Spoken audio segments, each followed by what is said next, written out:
오늘 하나님 말씀의 제목은 인생의 절대 기준이라는 제목을 가지고 오늘 하나님 말씀을 전합니다. 우리는 기준이라는 것을 잘 세워야 합니다. 이 기준은 아무나 세울 수 있는 것이 아닙니다. 어떤 사회적 약속, 그 기준이 생기려면 신호등이라 할지라도 빨간색, 초록색, 나만 알고 있으면 그것이 기준이 되지 않잖아요. 모든 사람들이 좀 알고 있어야지, 빨간색이면 건너지 않는 것, 초록색이면 건너는 그 기준이라는 것이 생긴다는 거죠. 그럼 어렸을 때부터 지금까지 배운 것을 바탕으로 우리는 기준점, 세계관 이런 것들이 생기기 마련입니다. 어렸을 때부터 우리는 무엇을 가지고 그 기준점을 만들어야 되느냐. 성경을 배운 사람이라면 성경이라는 탄탄한 기준점을 가지고 우리는 그 기준점을 만들어야 되겠죠. 그럼 그렇다고 성경을 어렸을 때부터 알아서 기준점이 확고하게 생기느냐? 여러분 그렇지 않습니다. 성경이 늦게 알았다 할지라도 성경은 능력이 있기 때문에 탄탄한 기준점이기 때문에 기준점이 생긴다라는 것이죠.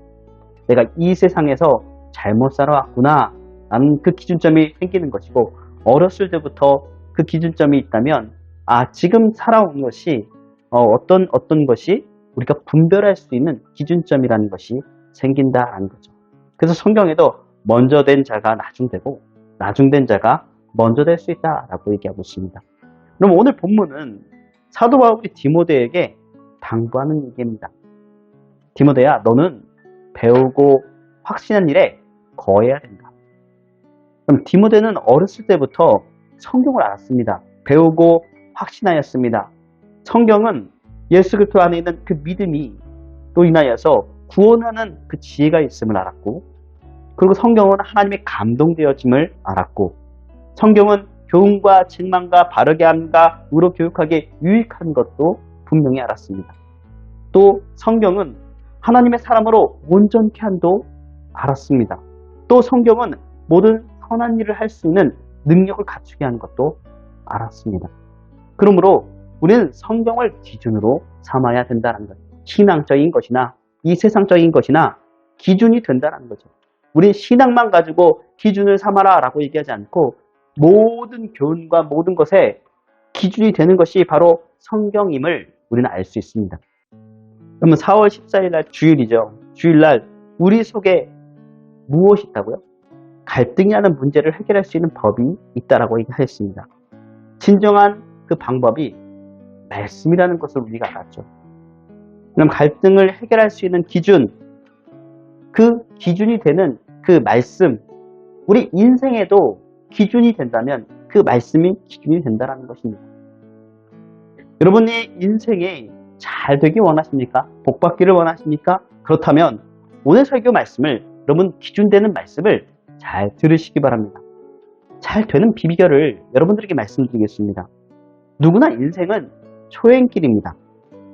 단 한 번의 인생이죠. 그래서 그런지 어디로 가야 할지, 어떻게 살아야 될지 몰라 방황하기 일쑤입니다. 아무리 베테랑이라 할지라도 삶에 우리 앞에 미래가 모르는데 그것이 확신 있게 갈 수 있는 그런 방법이 없습니다. 만약 우리 인생이 두 번째라면, 세 번째라면 경험이 충분히 통해 그것을 배울 수 있을 텐데요. 여러분 그것이 세상 사람들은 많이 아쉬운 것 같습니다.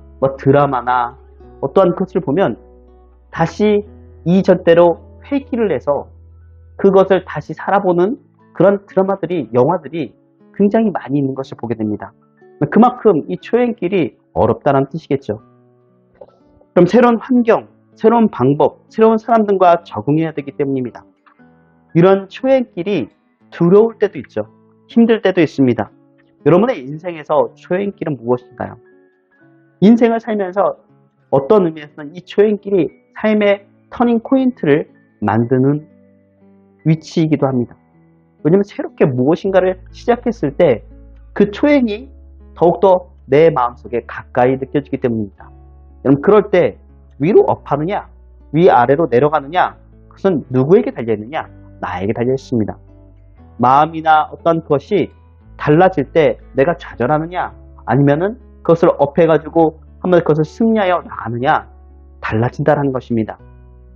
그러면 그런데 이 터닝 포인트에서 나의 문제를 다른 사람에게 물어보곤 합니다. 답이 있던가요? 없습니다. 좀 마음은 좀 위로를 약간 받을 수는 있겠지만 자신의 문제를 스스로 결정해야 된다는 그 부담감을 좀 덜기 위해서 다른 사람에게 얘기한다면 결국 그 몫이 다시 나에게 돌아오기 마련입니다. 나의 상황에 맞게 무언가 도전해야 된다는 거죠. 내가 결정해야 된다는 얘기입니다. 여러분, 초행길을 가는 중에 우리는 생각해야 될 것이 있습니다. 무엇인가 하기 위해서 움직이는 것이 아닌 무엇인가 이루기 위해서 우리는 움직여야 됩니다.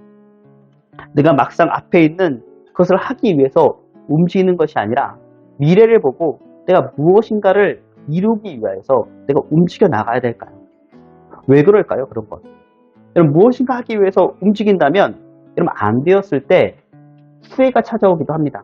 불안하기도 하고 충격이 찾아옵니다. 여러분, 이렇게 한다는 것은 무엇이냐면 사서 고생한다라는 말이 있듯이 굳이 걱정하지 않아야 될 것을 내가 싸매고 걱정한다는 뜻이죠. 여러분, 이렇게 되면 몸과 마음이 피폐해져서 내가 앞으로 초행길을 갈 때 이 두려운 마음과 불안한 마음이 점점점 커지기 마련이죠. 내가 어떤 생각을 하느냐의 기준에 따라서 달라지기 때문입니다. 내가 앞으로의 그 미래를 두렵게 사느냐 아니면 승리해서 도전적으로 사느냐, 이것은 지금 현재에 어떤 생각을 하느냐라는 것이 나온다는 거죠. 여러분, 가장 귀중한 금 중에서 시간이라는 금, 시금이라고 하죠. 시간이라는 금이 있다고 합니다. 지금이 가장 중요하다는 거죠. 지금 나의 기준이 무엇이냐라는 것입니다. 그럼 기준만 똑바르면 도움을 받을 수 있습니다. 여기 보면 내비게이션이 있죠. 내비게이션은 목적지만 올바르다면 그곳으로 안내하게 되어 있습니다. 그럼 목적지가 틀리다면은 내가 부산을 가야 되는데 경기도에 있으면 안 되겠죠. 목적지 기준만 분명하다면 내가 내비게이션으로 그 목적지를 갈 수 있고 나아갈 수 있다는 거죠. 그럼 성경은 인생의 내비게이션입니다. 내 목적이 분명하다면, 하나님과 내 마음속에 그 기준이 분명하다면 성경을 가지고 하나님의 삶을 잘 감당할 수 있다는 거죠.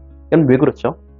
그럼 성경은 내비게이션이라는 것이 무엇이냐면 내 기준이 올바르지 않는다면 성경은 어떤 것이다? 동화처럼, 서화처럼 그렇게 본다면 믿지 않겠죠. 그러면 어때요? 성경을 아무리 봐도 한마디로 다른 데로 그 지점이 떨어지기 마련입니다. 이 성경은 하나님의 말씀이며 이 말씀은 우리를 하여금 내가 능력을 주시는 그 하나님의 말씀이다라는 것을 믿으면 인생의 내비게이션을 통하여서 우리의 길을 올바로 찾을 수 있다는 것입니다. 그러니까 내 기준이 올바라야 된다는 거죠. 그럼 그래서 사도 바울은 디모데에게 너는 배우고 확신한 일에 거해야 된다. 알고만 있으면 안 되고 내 마음속에 새겨야 된다. 라고 얘기하고 있습니다. 그럼 이것은 사도 바울이 디모데에게 알려준 것이죠. 그래서 너는 내가 누구한테서 배운 것임을 기억하라. 그러면 이 말씀을 누구한테서 기억했는지 기억하라 라는 것은 무엇일까요? 그럼 사도 바울은 누구의 말을 전했을까요? 디모데에게. 내가 너에게 조언해 줄게 라고 해서 조언했을까요? 그렇지 않습니다. 하나님의 말씀을 전했기 때문에 넌 내 말을 들으면서 내가 가르친 것을 생각하면서 누굴 생각해야 돼요? 하나님을 생각하라. 이러면 하나님께 배웠으니까 너는 이 말씀을 내 머릿속에 기억해야 되는 건 당연해. 확신해야 되는 것은 당연해 라는 것을 얘기를 해준다는 거죠. 그럼 구약시대의 어머니 요게벳이 어린 모세에게 전한 것은 건강하게 자라나게 하는 어떤 유모의 역할만이 아니었습니다. 신앙을 알려주었듯이 디모데도 신앙을 기억해야 된다는 거죠. 또 어렸을 때 우리는 성경을 알았습니다. 성경 자체로 사도 바울이 얘기를 안 해준다 할지라도 성경 자체로 무엇이 있느냐? 능력이 있다는 거죠. 또 모든 성경은 세상살이를 할 때도 능력을 발휘하게 되어 있습니다. 우리는 모든 것에 최고가 되어야 될 줄 믿습니다. 최고인 성경이 기준이 되어야 될 줄 믿습니다. 그럼 성경은 하나님의 감동으로 된 것입니다. 하나님께서 직접 쓰신 것이죠. 그러기에 모든 것에 적용이 된다는 거죠. 교훈, 책망, 바르게 함과 의로 교육하기에 유익하다. 성령의 능력은 그 성경을 쓴 이유가 무엇이냐면 사람을 온전하게 하기 위하여서, 선한 일을 행할 수 있는 능력을 주게 하기 위하여서. 내가 하나님이 내 마음속에 연약하고 힘들고 어려운 일이 있다 할지라도 우리는 온전히 쓸 수 없지만 성경을 통하여서 위로를 받고, 사람으로는 위로를 받지 못하지만 성경으로는 위로받고 나아갈 수 있다는 것을 우리는 알려주고 있다는 것입니다. 그럼 예를 들어 성경은 인생의 매뉴얼 같은 것입니다. 그럼 성경은 우리를 구원과 삶에 대한 친절하게 그것을 안내해 주죠. 그럼 프린트를 구입을 하면 설명서를 띄워줍니다. 어떤 사람은 보기도 하고 보지 않기도 하지만 이전에 그 내용들이 머릿속에 있기 때문에 그냥 넘어가기도 하죠. 그렇지만 매뉴얼이, 이 전제 조건이 아예 없이 그 프린터를 작동시킬 수 있는 사람은 없습니다. 만든 사람 외에는요. 그럼 기본적인 사용법에 대해 알지만 작은 기능까지는 설명서를 봐야지 더 잘할 수 있다는 거죠. 그럼 때로는 잘못 알아서 망가뜨리기도 합니다. 스마트폰이 한마디로 이렇게 써야 되는데 잘못해서 프로그램을 잘못 간다면 어떻게 될까요? 충돌이 나서 스마트폰이 망가지겠죠. 그럼 비싼 돈 들여서 사놓고 정말 어리석은 일이 아닐 수 없습니다. 잘못 사용한다면. 많은 사람들이 인생을 이런 식으로 산다는 것입니다. 그럼 하나님이 우리에게 인생 사역법인 성경을 주셨는데도 불구하고 그걸 보지 않는 사람, 그것을 하나님 말씀으로 믿지 않는 사람, 잘못된 사용법을 사용하니 그 사람들의 삶이 무너져 내리는 것입니다. 이렇게 귀한 것을 무시하고 살면 손해라는 거죠. 왜냐하면 이 성경은 우리에게 영생, 생명을 주시기 때문입니다. 첫 번째, 성경은 성령의 감동으로 기록된 누구의 말씀? 하나님의 말씀입니다. 성경이 하나님의 말씀인 이유는 성경 자체가 하나님의 이름으로 되어진, 즉 감동된 책이기 때문이죠. 하나님이 이 말씀을 창조하셨다는 거죠. 그럼 디모데후서 3장 16절 말씀에 보면 모든 성경은 하나님의 감동으로 된 것으로 교훈과 책망과 바르게 함과 의로 교육하기에 유익하니 라고 얘기하고 있습니다. 감동, 즉 영감, 하나님의 생각대로 모든 것이 된다라는 것이죠. 성경은 인간의 자신의 뜻대로 움직이는 것이 아니고요, 하나님의 뜻을 채우는 것이 바로 성경입니다. 근데 기록 방법이 좀 특이하긴 하죠. 하나님이 직접 쓰시면 될 걸 사람을 통하여서, 모든 저자가 또 다른데도 불구하고 하나님께서 그 마음속에 감동을 주셔서 하나님 말씀을 쓰게 하셨으니까요. 그럼 베드로후서 1장 21절 말씀에 보면요, 예언은 언제든지 사람의 뜻으로 낸 것이 아니요 오직 성령의 감동하심을 받은 사람들이 하나님께 받아 말한 것입니다. 예언, 선지자들, 그 말, 구약 때는 성경이 없었잖아요. 그 말이 성경인데 성경이 그냥 쓴 것이 아니라 하나님이 마음을 받아 쓴 것을 그대로 우리에게 보여준다. 이것이 예언입니다. 선지자들이 말하는 것입니다. 우리에게 얘기하는 것입니다. 원저자가 누구냐? 성령님입니다 라고 우리에게 얘기해 주는 거죠. 성경은 우리가 볼 수 있는 눈으로 또 볼 수 있는 글로 써 있기도 하지만 각 저자도 다릅니다. 그렇지만 그 사람들을 감동하셔서 쓰신 원 저작자가 바로 성령님이십니다. 그러므로 성경은 하나님의 말씀입니다. 두 번째, 성경은 우리에게 구원의 길을 제시해 줍니다. 모든 인간은 죄인이죠. 로마서 3장 10절 말씀에 보면 기록된 바 의인은 없나니 하나도 없으며 의인이 없기 때문에 우리를 구원할 수 있는 이는 이 세상에 없었습니다. 그래서 하나님이 인간이 되신 것이죠. 복잡하게. 근데 굳이 인간이 되시지 않으셔도 우리를 구원하실 수 있잖아요. 말로도. 그렇지만 하나님께서 어떤 생각일지 모르지만 하나님의 생각으로 유일한 길을 그걸로 만들어 놓으셨어요. 근데 우리는 그것을 통하여서 왈가불가할 수 있는 어떠한 능력이 되지 않는다는 것입니다.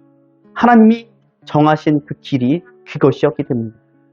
인간은 하나님의 형상대로 아름답게 창조되었지만 하나님을 배신하고 죄에 빠졌습니다. 그리고 죄로 말미암아 사망에 이르게 되는데, 여러분 그것에 저번 주 그 말씀을 통하여서 갈등을 해결하는 법이라는 제목을 가지고 하나님과 아담과 하와의 그 갈등을, 그 관계를 여러분들에게 어떻게 죄가 우리에게 들어왔는지 알려드렸죠. 기억하십니까? 탐심, 탐욕, 교만. 기억이 잘 안 나셔도 유튜브에 올라가면 다시 4월 14일자가 있으니까 보시면 됩니다. 여러분 이렇게 죄가 우리 속에 들어왔고 우리는 그것을 해결할 수 있는 능력이 없습니다. 로마서 6장 23절 말씀에 보면 죄의 싹은 사망이요 하나님의 은사는 그리스도 예수 우리 주 안에 있는 영생이니라, 생명이니라, 천국이니라 라고 얘기하고 있습니다. 다행히 하나님이 예수님을 구원자로 보내주셔서 사랑을 확증하셨죠. 예수님은 우리를 대신하여서 십자가의 피를 흘리시고 죽으셨고 부활하심으로 대속의 십자가를 확실하게 우리에게 보여주셨습니다. 대속의 십자가란 대신 죽어서 하나님의 사랑을 우리에게 보여주셨다는 것입니다. 그러면 하나님은 대속의 십자가를 믿는 사람 누구에게든 죄와 사망의 그 권세에서 물러나게 하시고 이기게 하시고 영생을 얻게 해주신다고 말씀하고 있습니다. 이 말씀은 우리에게 최고의 복이며 복된 말씀이죠. 그럼 이런 복된 말씀이기 때문에 복음이 뭐라고요? 기쁜 소식이라고 부르는 겁니다. 오직 믿음만 있다면 구원에 어떤 반전이 있음을 얘기해주는 책이 바로 이 책이라는 것이죠. 이 책을 통하여서 하나님의 뜻이 무엇인지 생각하는 여러분들이 되었으면 좋겠습니다. 영국의 작가 데니엘 디포는 로빈스 크루소에서 무인도, 표르기 하면 떠오를 정도의 지금까지 수많은 소설과 영화에게 영감을 주는 고전입니다. 로빈스 크루소의 내용은 폭풍으로 배가 난파되어서 무인도에 표류된 이후 28년이 넘게 지내다가 구출된 사람의 이야기 정도로 이해한다면 오해이죠. 소설은 고립무원이 된 한 인간이 고난과 역경과 자신을 향한 하나님의 섭리를 깨닫는 과정을 영적 표류기라고 생각하시면 됩니다. 그럼 사실주의적 묘사로 영국 근대 문학의 표시로 평가받는 그러한 아주 고전입니다. 이 소설의 주인공은 28년에 걸친 무인도 생활로 인하여서 그 사건을 주로 다루고 있지만 종교적인 어떤 메시지를 전달합니다. 디포는 일생 동안 깨달은 두 가지 진리를 얘기하는데 어떤 실패를 처해도 믿음만 있다면 하나님과 인격적인 관계를 누릴 수 있다는 점이죠.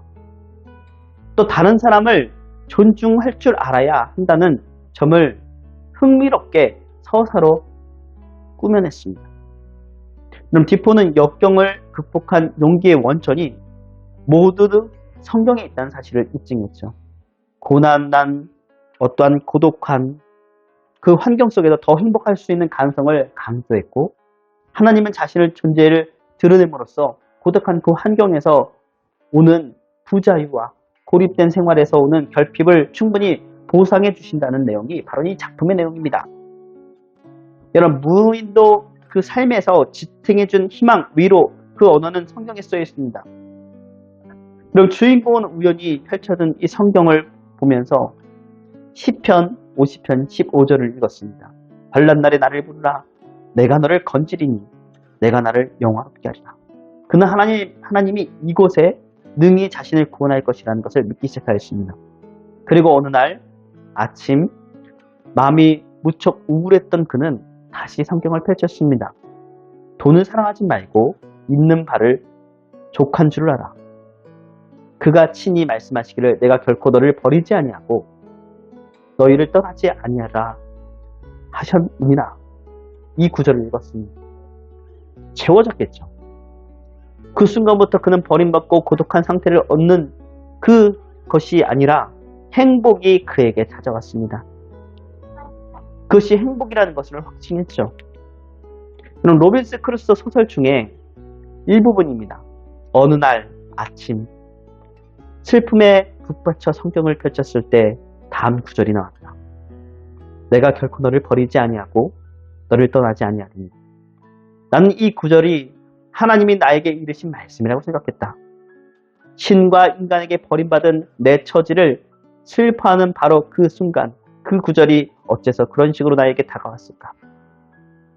세상 모든 사람이 나를 저버린다 해도 하나님께서 나를 버리지 않으신다면 그게 무슨 나쁜 결과가 될 수 있으며 문제가 되겠는가? 반대로 내가 온 세상을 얻는다 해도 하나님의 은총과 축복을 잃는다면 그에게 비교할 손실이 있는가라는 로빈스 크루소 소설 중입니다. 구원한다는 말은 처음에 그에게 공허한 소리도 들렸습니다. 그의 전 환경인 구원이라는 것에 너무나 멀리 있었기 때문에 불가능한 일이라고 생각했죠. 마치 이스라엘 자손이 광야에서 먹을 고기를 약속받았을 때 하나님께서 광야에 식탁을 베푸실 수 있으랴라고 의심한 것처럼 그 역시 하나님이 이곳에 나를 구원할 수 있을까라고 반문했다라는 것입니다. 그러나 아이러니하게도 그는 죄에서 구원받는 것이 고통에서 구원받는 것보다 훨씬 큰 축복이라는 것을 깨달았습니다. 주인공 이야기는 티포 자신의 신앙 고백인 것 같습니다.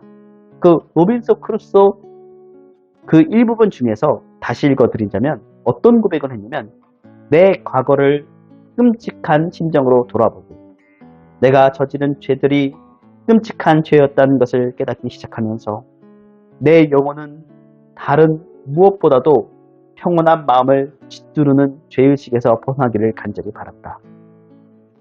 나의 고독한 삶은 아무것도 아니었다. 그것에서 벗어나게 해달라는 기도를 거의 하지 않았다. 죄의 짐에서 벗어나는 것에 비하면 그것은 전혀 의미가 없었다. 디포는 무신앙의 인물로서 등장한 주인공이 신앙과 소망을 갖고 성실히 노동을 하면서 사랑과 실천을 그 과정 속에서 차츰 불굴의 신앙인으로 변화되는 그 모습을 보여주고 있습니다. 그럼 디포의 로빈스 크루소를 통하여서 우리는 무엇을 생각할 수 있을까요?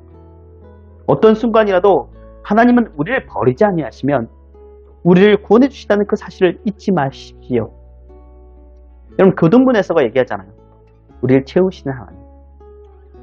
젊은 사자가 한마디로 궁핍할지라도 절대로 궁핍할 수 없는데 궁핍할지라도 하나님 아래에 있으면 궁핍하지 않고 채우시는 하나님. 특히 죄에서 우리를 구원하셔서 천국의 백성으로 삼아주셨다는 사실을 하나님께 우리는 감사해야 될 줄 믿습니다. 세 번째, 성경은 구원받은 성도들에게 인생의 길을 제시해주고 인도해줍니다. 우리가 믿음으로 구원을 받았지만 당장 천국에 들어가는 것이 아니죠. 하나님이 우리를 부르시는 그날까지 이 세상에서 살아야 합니다. 그런데 이 세상엔 위험하고 막막해서 어디로 가야 할지 우리가 모를 때가 많습니다. 그러나 인간은 모두 불완전하고 부족하기 때문에 우리는 결국 하나님의 인도를 받아야 된다는 것이죠. 그럼 성경은 인생의 안내자로서 매뉴얼로서 우리에게 바른 길을 제시해주고 있습니다.